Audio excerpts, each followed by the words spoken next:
Hi hello friends, welcome to cricket ప్రపంచం. నేను హర్ష. మనం ఇచ్చిన ప్రిడిక్షన్ అయితే 100కి 100% కరెక్ట్ అయింది.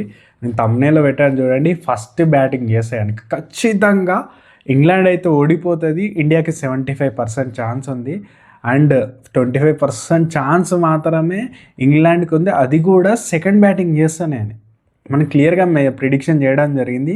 అదే ప్రిడిక్షన్ అయితే కరెక్ట్ అయ్యిందని చెప్పొచ్చు. మీరు కావాలంటే వీడియో కూడా ఉంటుంది, నేను తమ్నేల్లోనే మెన్షన్ చేశాను. ఫస్ట్ బ్యాటింగ్ చేస్తే ఓడిపోతుంది. అండ్ మనం చేసిన ప్రిడిక్షన్లు ఎన్ని కరెక్ట్ అయ్యాయి ఏంటి అని అయితే చూద్దాం. ఫస్ట్ చూస్తే కనుక టాస్ గెలిచిన టీం ఖచ్చితంగా సెకండ్ బ్యాటింగ్ చేస్తానైతే చెప్పడం జరిగింది. అది అయింది. అండ్ ఆల్సో చూసుకుంటే కనుక ఇండియా ప్లేయింగ్ 11 అయితే ప్రకటించడం జరిగింది. ఇది నేను ఇచ్చిన ప్లేయింగ్ 11. అండ్ ఆల్సో చూసుకుంటే కనుక ఇక్కడ చూస్తే కనుక ఇండియా ఏదైతే ప్లేయింగ్ 11 తోటి ఆడిందో రెండింటికి చాలా సిమిలారిటీస్ ఉన్నాయి. ఓన్లీ ఒకే ఒక స్లాట్ అనేది డిఫరెంట్ ఉంది. ఇండియా చూస్తే కనుక నితీష్ కుమార్ తోటి ఆడడం జరిగింది. నేనైతే హర్షిత్ని తీసుకున్నా, ఒక ఫాస్ట్ బౌలర్ని తీసుకున్నా. ఇద్దరు ఫాస్ట్ బౌలర్ అని చెప్పిన హర్షిత్కి అడ్వాంటేజ్ ఉంటుంది. సో షమీ కంటే నాకు హర్షిత్ అయితే కొద్దిగా బాగుంటాడు. ఆల్రెడీ మనకు తెలుసు, చాలా మ్యాచ్లు ఆడి ఉంటాడు కాబట్టి, నేనే T20s కాబట్టి.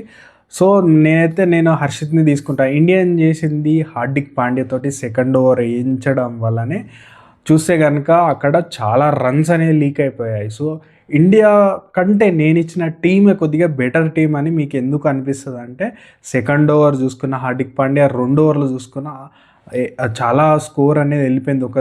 ఒక సైడ్ చూసుకుంటే కనుక మనకి హర్షదీప్ సింగ్ మంచిగా వికెట్లు తీసుకున్నా, చూసుకుంటే కనుక మనకి ఆ హార్దిక్ పాండ్యా అయితే మనకు రన్స్ లీక్ చేశాడు. సో మళ్ళీ బట్లర్ కూడా నేను ప్రిడిక్షన్ చేయడం జరిగింది. ఈ పిచ్ మీద బట్లర్ మంచి ఫ్రేమ్ ఆఫ్ మైండ్లో బ్యాటింగ్ చేసే అవకాశాలు ఉన్నాయని చెప్పడం జరిగింది. ఎందుకంటే ఆర్ఆర్కి సెంచరీ కొట్టి మ్యాచ్ గెలిపిస్తాడు ఇదే పిచ్ మీద. సో నేను కామెంట్ రూపంలో కూడా మెన్షన్ చేశాను, అది కూడా స్క్రీన్ షాట్ అయితే ఇక్కడ ఇస్తున్నాను చూడండి. సో మనం ఇచ్చిన ప్రిడిక్షన్స్ కరెక్టే. అండ్ ఆల్సో బ్యాటింగ్కి వస్తే కనుక ఇండియన్ టీంలో ఒక 3 బ్యాటర్లు అద్భుతంగా ఆడుతారు.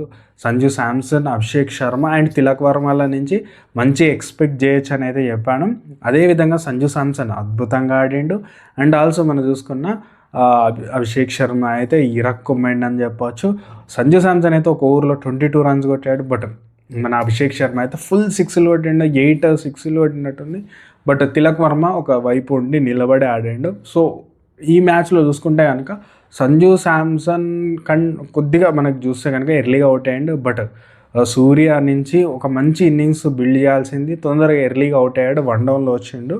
బట్ అదొక్కటి డ్రాబ్యాక్ అనిపించింది. బట్ ఓవరాల్గా చూస్తే పర్ఫార్మెన్స్ ఇండియాది బాగుంది.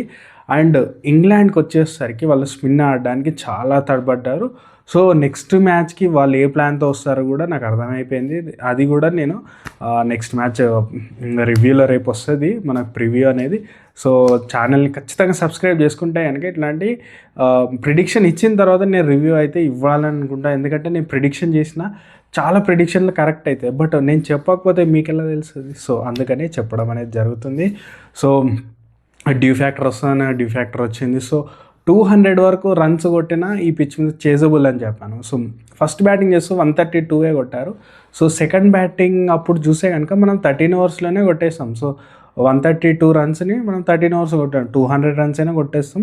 బట్ కొద్దిగా పిచ్ కొద్దిగా డ్రై ఉన్నట్టు, కొద్దిగా మనకు ఎర్లీ ఆఫ్ ద అంటే ప్రివ్యూలో వాళ్ళు చెప్పారు కొద్దిగా డ్రై ఉంది కాబట్టి డ్యూ ఫ్యాక్టర్ వచ్చిన తర్వాత ఇంకా బెటర్ బ్యాటింగ్ అవుతుంది అన్నప్పుడు ఇండియా ఇదే స్పిన్నర్ తోటి ఒకవేళ మంచి బ్యాటింగ్ ట్రాక్, అక్కడ స్పిన్ కూడా తిరగదు అన్నప్పుడు కూడా ఇండియా ఇదే 3 స్పిన్నర్స్ తోటి వెళ్ళేది.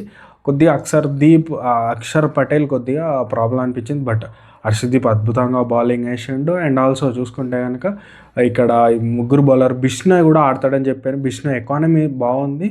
సో తను కూడా నెక్స్ట్ మ్యాచెస్లో ఖచ్చితంగా వికెట్లు తీస్తుంది, దాంట్లో ప్రాబ్లం లేదు. నెక్స్ట్ మ్యాచ్కి అయితే మంచి ప్రివ్యూ అయితే రెడీ చేస్తున్నాను. అండ్ ఆల్సో బ్యాటింగ్ బౌలింగ్ మంచిగా ఉంది. సో వాళ్ళు జాస్ బట్లర్ ఆడారు. నా ప్రిడిక్షన్కి చూసుకుంటే అన్ని 100కి 100% కరెక్ట్ అయింది. అండ్ ఆల్సో ఇండియా చేసిన మిస్టేక్ కూడా అదే, బౌలింగ్ ఆప్షన్ ఒకటి తక్కువ వెళ్ళడమే. కొద్దిగా వాళ్ళు బట్లర్ కొద్దిగా ఎర్లీగా అవుట్ అయితే ఇంకా తక్కువ స్కోర్ అయ్యేది. బట్ ఓవరాల్గా అయితే నా ప్రిడిక్షన్ అయితే కరెక్ట్ అయ్యాయి. అండ్ నెక్స్ట్ మ్యాచ్ ప్రివ్యూ అయితే ఖచ్చితంగా వస్తుంది. సో లైక్, షేర్, సబ్స్క్రైబ్ అయితే చేసుకోండి. నా ఛానల్ ఇక్కడ వరకు చూస్తే కనుక మీకు ఎంతో నచ్చినట్లు ఉంది కాబట్టి సబ్స్క్రైబ్ చేసుకొని మీరు కనుక క్రికెట్ని సపోర్ట్ చేయాలనుకుంటే నన్ను కూడా సపోర్ట్ చేయండి. Thank you.